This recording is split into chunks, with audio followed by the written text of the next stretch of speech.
Hey, folks, I'm Elijah Ford, attorney at law and managing partner at Atlas Law, and I'm bringing you All You Gotta Do Is, your resource for navigating life's little legal mysteries. Stay tuned and let's make the system make sense.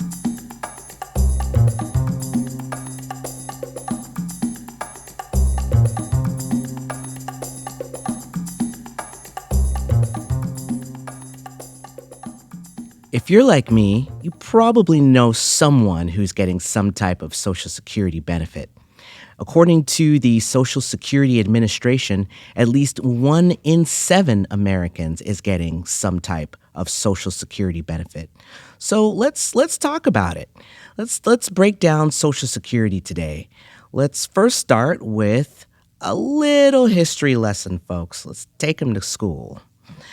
We can trace our modern American Social Security system, like most things in this country, back to England, and specifically the English Poor Law of 1601. This law provided for taxation to fund relief activities, and it distinguished between deserving poor and the undeserving poor. And most of the relief was local and community controlled. So that English poor law followed the Pilgrims across the ocean and into the New World. And they set up something similar here. And it was, based on local taxation to support the destitute. And of course, they once again discriminated between the worthy and unworthy poor. And it was all up to the local elders of whatever town the person happened to find themselves in. And then those laws progressed over time. And then we had the Revolutionary War. And actually, one of those Revolutionary War figures, some of you may remember from history class, Thomas Paine. He published a pamphlet in 1795 calling for the establishment of a public system of economic security for the new nation. And this was a very controversial idea at the time. The pamphlet was entitled Agrarian Justice, and it called for the creation of a system whereby those inheriting property would pay a 10% inheritance tax to create a special fund out of which a one-time stipend of 15 pounds sterling would be paid to each citizen upon attaining the age of 21 to give them a start in life. Wow, if only. And an annual benefit of 10 pounds sterling to be paid to everyone age 50 and older to guard against poverty in old age. So today, that 10 pounds sterling, and it would be about $1,794.38 in today's dollars, in case anyone is interested. So fast forward from the Revolutionary War to the Civil War. So as I'm sure you can imagine, following the Civil War, there were just thousands of widows and orphans and disabled veterans roaming the land from the North and the South. In fact, following the Civil War, a much higher proportion of the population was disabled or survivors of deceased breadwinners than any other time in American history. And that's, of course, because everyone who fought on both sides of the war was an American. Hopefully, we will never live to see those times again. So, due to the large amounts of people in, just serious financial need, this led to the development of generous for the time, pension programs. It was the creation of the Civil War pensions that really was the foundation of full-fledged pension systems that we have today. So the Civil War program provided for the disabled veterans and the widows and orphans. And in fact, here's a fun fact that I found as I was researching this. The last Civil War pension was given out in 1999, friends. Apparently, those Civil War pensions were so sought after that a lot of these Civil War veterans were getting themselves young brides who I'm sure, aside from marrying for love, were also interested in that pension. So there you have it, folks. The last Civil War widow died or at least stopped receiving their pension in 1999. So from the Civil War pension, then we get the company pension. And one of the first formal company pensions we have is dated back to 1882, the Dolge Company, and they built pianos. And Mr. Dolge withheld 1% of each worker's pay and placed it in a pension fund. It was a great idea. It didn't quite work out though in the end because the worker had to basically stay with the company for the entirety of their career, and people change jobs and whatnot. So there weren't actually that many people that were able to take advantage of this company pension. And then also, when the company went bust, the pensions also disappeared with the company. But it was a good idea and certainly a step in the right direction. So, from the Pilgrims and the Revolutionary War and the Civil War, and up through Mr. Dolge and his piano company, America is changing. There are four major factors, major stressors that are happening at this time that really push America over the edge to developing a federal, that is a nationwide social security system. The first is the Industrial Revolution. So people were moving primarily from being self-employed and being agricultural or just small business owners, craftsmen, and the factories started taking over and people started moving from the rural areas into places where the factories were because that's where the jobs were. So things are becoming more mechanized, more factories. Then people are moving from rural areas and creating and expanding urban areas. And in fact, the year 1920 is often pointed to as the historical tipping point. So in that year, for the first time in the nation's history, more people were living in cities than on farms. And that 1920 year, and we know what's going to happen just 9 years later, but we're going to get to that soon.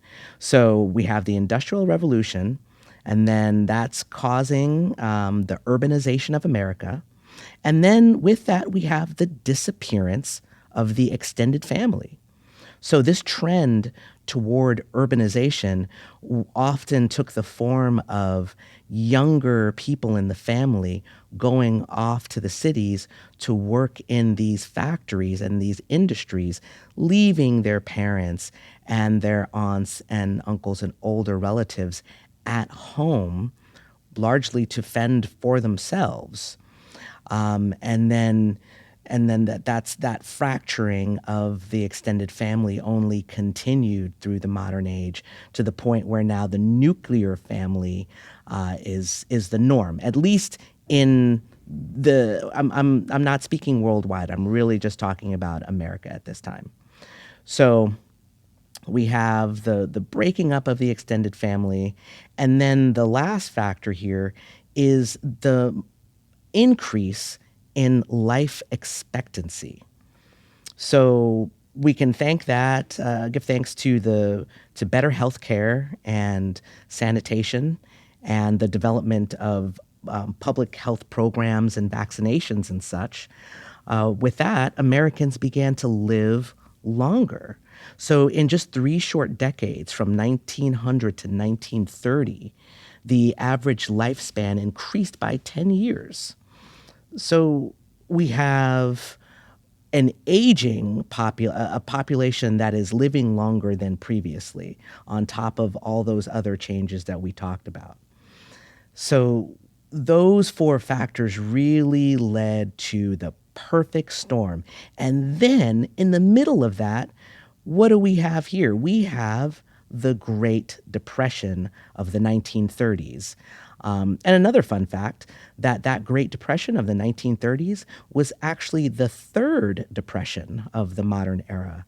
The first two being in the 1840s and the 1890s. But certainly the Great Depression of the 1930s, when people say the Great Depression, that is often the one that they are most likely talking about.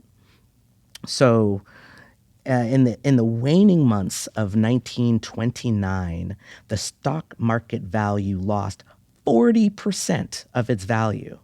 That's about 26 billion with a B of wealth that just poof up and disappeared.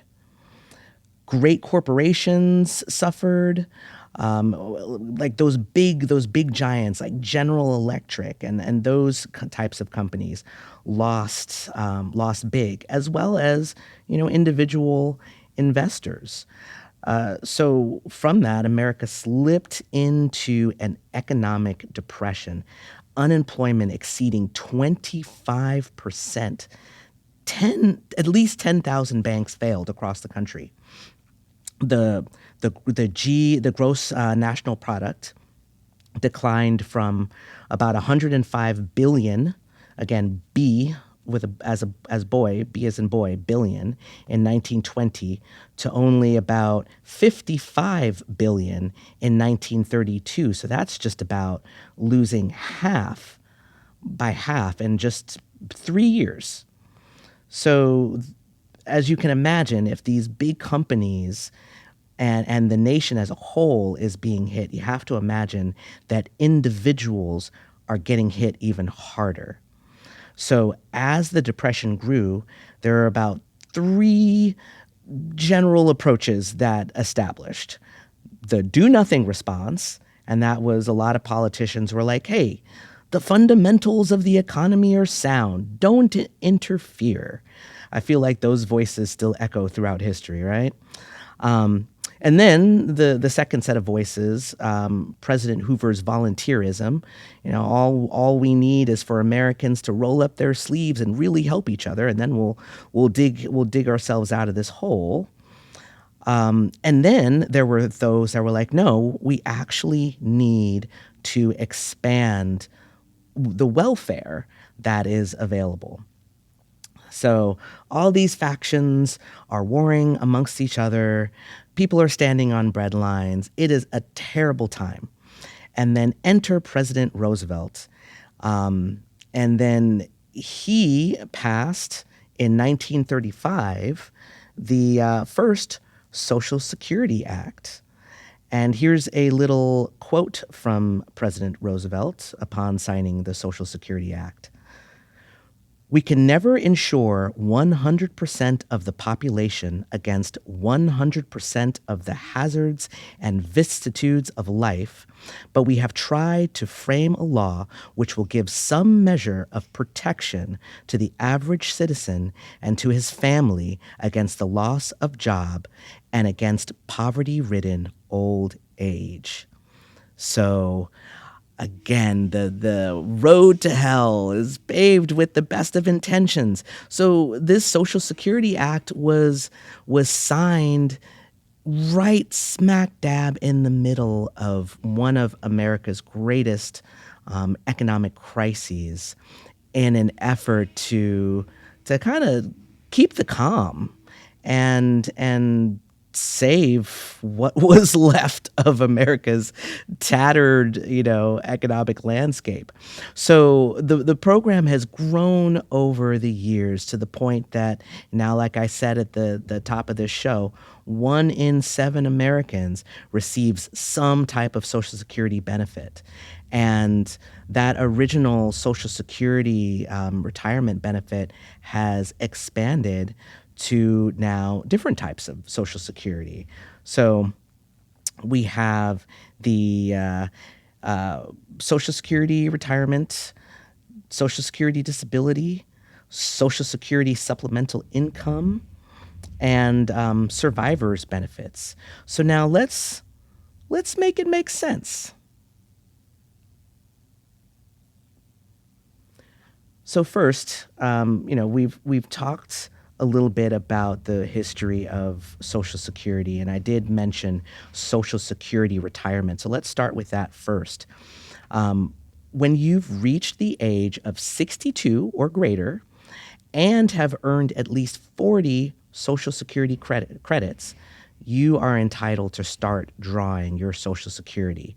Now, it's important to note that if you do take your retirement at age 62, your benefits will be somewhat reduced compared to what you would receive at full retirement. And full retirement is between age 66 and 67, depending on your year of birth.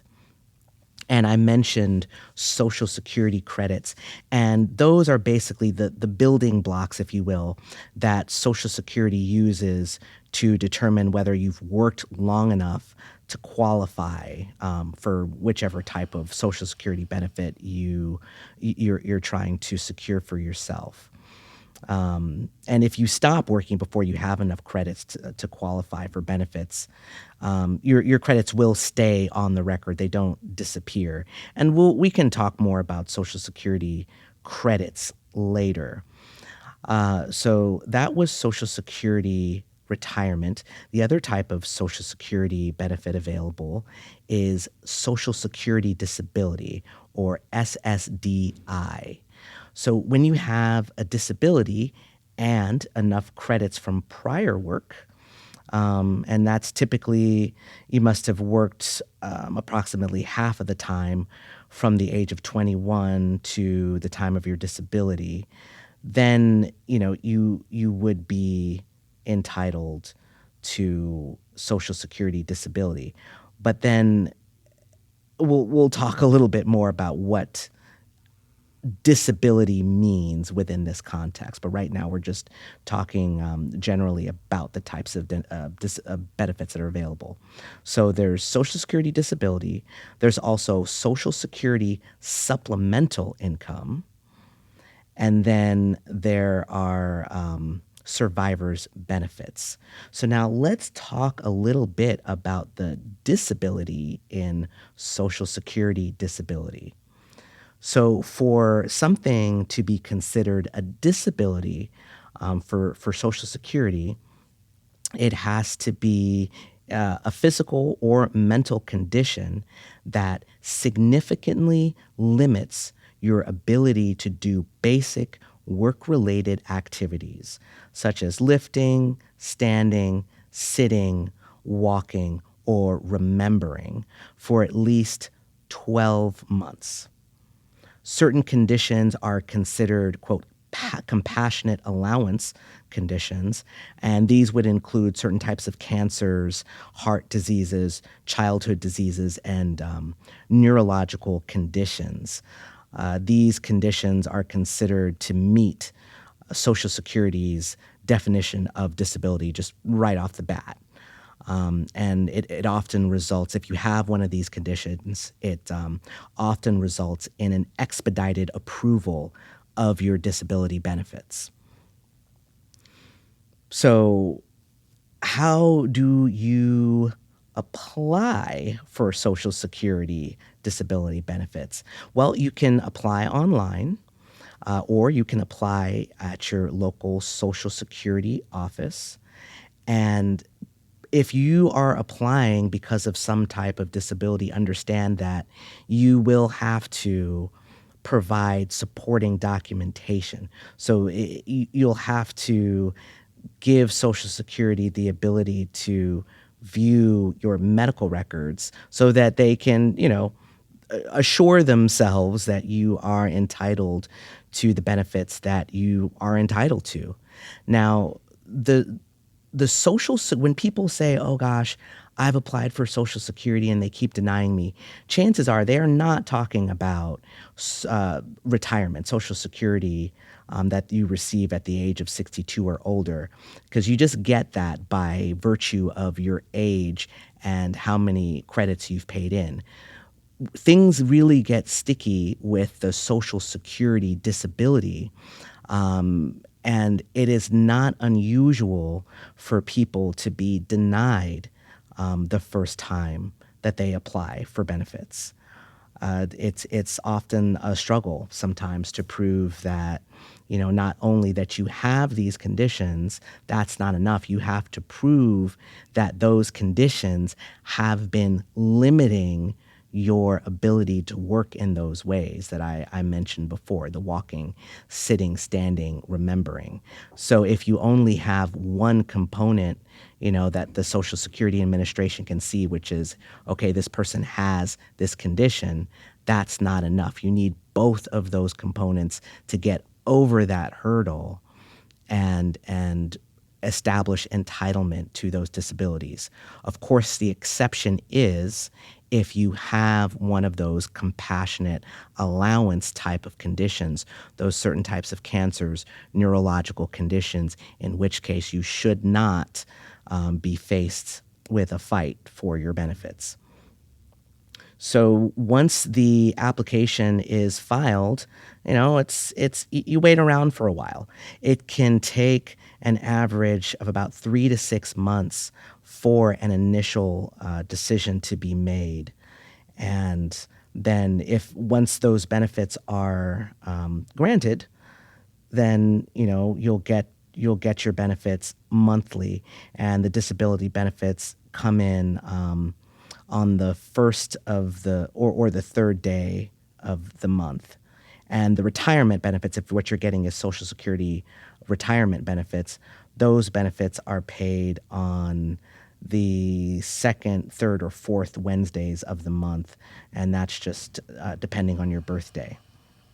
So if you need to get an attorney to be able to secure yourself those Social Security disability benefits, then that attorney is going to get paid on a contingency fee basis. That means that they don't get paid unless you get paid, and what they get paid is a percentage of what you get paid. And currently that fee is capped at up to 25% of the total past benefits due. So we talked a little bit about Social Security retirement and Social Security disability. Now let's talk a little about Social Security supplemental income. And people are eligible for Social Security supplemental income, or SSI, if they are an adult or a child with one of three things: little or no income, little or no resources, and disability. And it's not actually just one of those three. You really have to have all of those three. So little or no income, little or no resources, and a disability. So for little or no income, it's individuals who don't earn more than $1,913 from work each month, and little or no resources, and that's like the things that you own. So we're looking at real estate, vehicles, any types of trusts or anything that you have. And your resources should not be more than $2,000 for an individual, or more than $3,000 for couples. And then the third factor is you have a disability or are age 65 and older. And, we talked a little bit about what a disability is for Social Security, and that is it affects your ability to work for a year or more, or will result in your death, as in those, in some of those compassionate allowance conditions, or it severely limits your daily activity. And that's specifically for children with disabilities. That severely limits daily activity bit because, most children are not working, or they shouldn't be. So the other type of benefit that is available under Social Security are survivors benefits, and those are benefits paid to widows, widowers, and dependents of eligible workers. This benefit is particularly important for young families with children. So that is the nitty and gritty of it, y'all. I mean, we'll in subsequent episodes we'll go in more detail into some of these, especially the Social Security disability bit. I know a lot of people get hung up on that, and it's very discouraging to be disabled and then be denied the benefits that you need in that situation. So if you do want some resources, the best resource would be the Social Security Administration's website, and that is www.ssa.gov. And I will have that link also on my firm's website. And if you feel that, you've been denied once, you really just need these benefits, you need some help, you need some guidance through the process, well, here's the plug. If you're in Washington State and you have a Social Security issue, please reach out to us here at Atlas Law and let us know how we can take the weight off of your shoulders.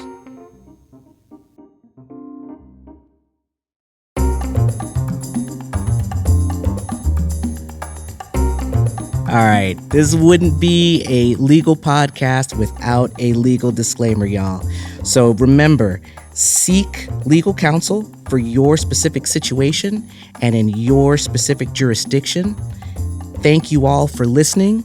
And remember, if you don't get the system is going to get you. See y'all next time.